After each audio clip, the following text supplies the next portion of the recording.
So we saw how helpful the previous two graphs were in understanding how this business is actually operating over time. Another useful graph to use is a pie chart.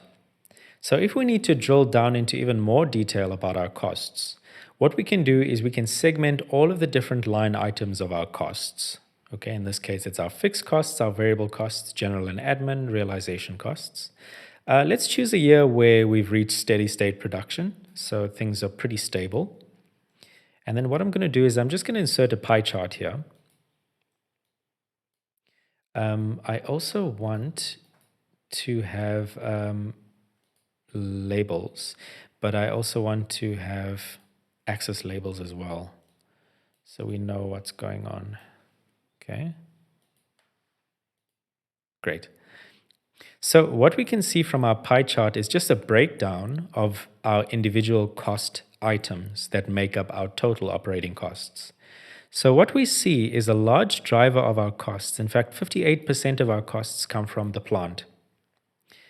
36% of the costs come from mining, and I mean, between these two, you've already explained about 90% of the costs in your business, 94% of the costs. So this is quite useful for us to pinpoint exactly what's driving the decrease in EBITDA over time. We should look primarily at our plant, and we should look primarily at our mining side of the business. So this is extremely useful. So in just 3 graphs, we've managed to gain so much information from this entire data table here, where a lot of this would have been hidden in the numbers, and we would not necessarily been able to construct those conclusions by just looking at these on a line-by-line basis. So this is another important graph, the pie chart. Last but not least, we're going to talk about the waterfall graph. So if we want to compare 2 years, for instance, and let's just take, for instance, we looked at the year where this EBITDA really starts to decline, 2028 and 2029. Okay, so let's consider those 2 years, 2028, 2029.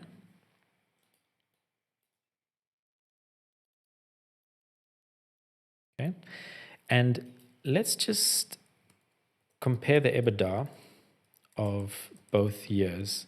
In 2028, we had an EBITDA.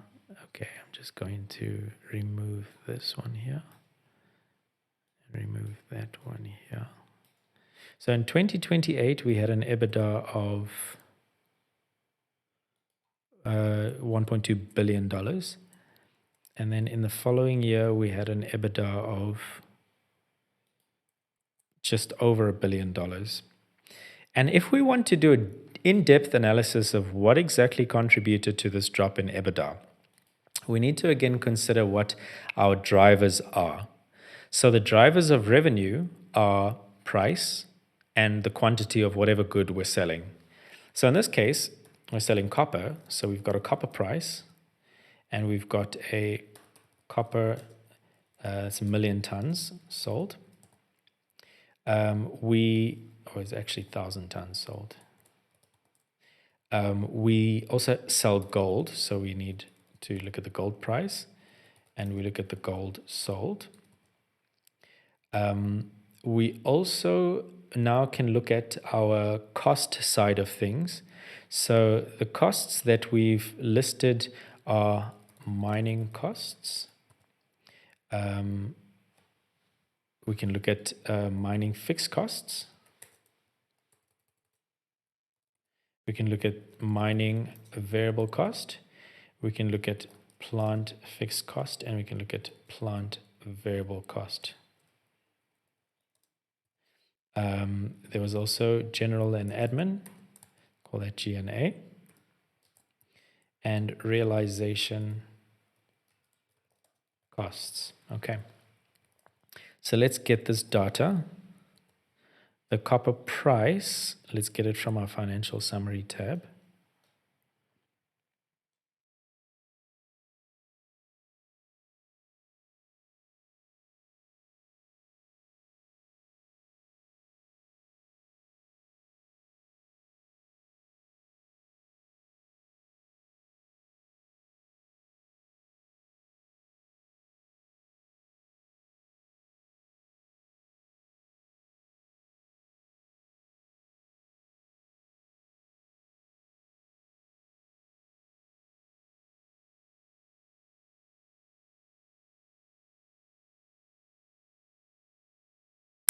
Okay, so now that we've done this, we can just do a quick check to make sure that we've done everything correctly.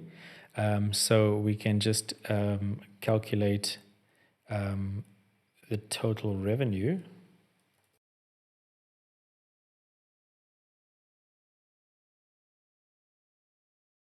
Which is price times by quantity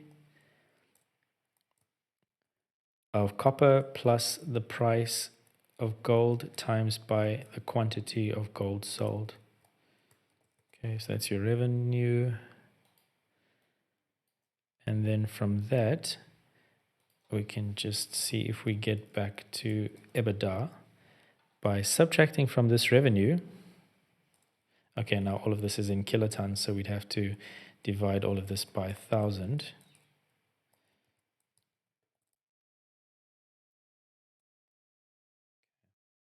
And we just subtract from that all of these operating costs.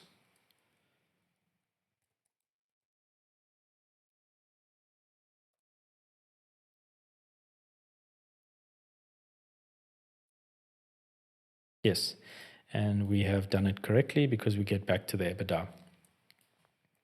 So what we need to do is we now need to quantify the effect of each of these variables on the EBITDA. So we've got a copper price effect. We've got a gold price effect. We've got a copper, let's just do copper in one. We've got copper quantity effect. And then we've got gold price effect. And we've got gold quantity effect. And then we can just copy all of these down there as well. And then we can put there, this is the EBITDA of 2028. Okay, so the copper price effect is this EBITDA dropped from 1.2 billion to 1 billion. How much of that drop was due to actual copper prices dropping? So what we need to do is we need to fix one quantity and change the one that we're looking at. So we're looking at the copper price. So we change the copper price from year to year, but we assume that the production was not a factor. So what we can do is we can look at what was to happen if production in 2019 was at 455,000 pounds or tons of copper, but what effect did the actual copper price have, which is the new price subtract the old price.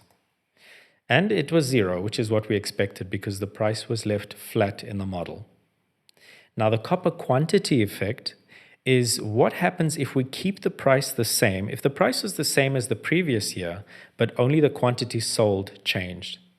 So what we do then is we keep the price the same as the previous year, but we see what effect the drop, and there was a drop in production, what effect that had on revenue, okay? And of course, we're dealing with kilotons, so we then divide by 1,000. Okay, so the effect on copper sales, quantity sold, is a loss of $113 million just on the copper sold. So less copper was sold in the subsequent year, and that's the resultant drop. We can do the same analysis with gold. We leave the gold price constant, and we analyze what the effect of so we leave the gold quantity sold constant, and we analyze what the effect of gold price was. And as expected, that's 0. And then we do the same thing with the gold quantity by leaving the price the same, but looking at what the change in quantity is. Okay, and then we can divide that by 1,000. So the net result there is a $1 million loss through gold quantity. As we see, gold sold didn't fall by that much. So it only cost us about $1 million. Okay, so the mining fixed costs and variable costs is just a matter of subtracting one year from the previous year. And what we see, we lost $3 million. And we can just drag that down. Oh, what happened there? Okay, can just drag that down. So what we see is we lost on the mining side, on the plant side, and we saved a little bit on realization costs. And I think that's just a function of us selling less product in the subsequent year. So what are we going to do with this? We can sketch a waterfall graph and just have the EBITDA of 2029. And I'm going to make it a negative number, and you'll see why shortly. I'm going to insert a waterfall graph. And as we did previously, the horizontal category labels, put them there. Okay. So this is quite useful to see what caused the decrease in EBITDA, and we look at each of the factors individually. So we see the copper price, no change, but copper quantity, a loss of $113 million. And we go along and we see what each of these individual factors contributed to us having an EBITDA of 2028 of 1.2 billion, to us eventually having an EBITDA of only 1 billion in 2029. Okay, so why I put that number as a negative number is to make it my end EBITDA, which is 2029. If I left it positive, then this graph, column would have gone up, vertically up, instead of representing the final year. You can just delete that data pointer. You can just edit it if you want to remove that negative sign. So this is a very useful chart when you want to compare 2 years or any two factors, waterfall chart, two or more actually. And I highly recommend using these to summarize a lot of bulky data into a single form that we can draw a lot of conclusions from. Okay, so the conclusions from this is the main reduction in EBITDA in those 2 years is caused by actually production declines and nothing more. So this is just illustrating the usefulness of these graphs.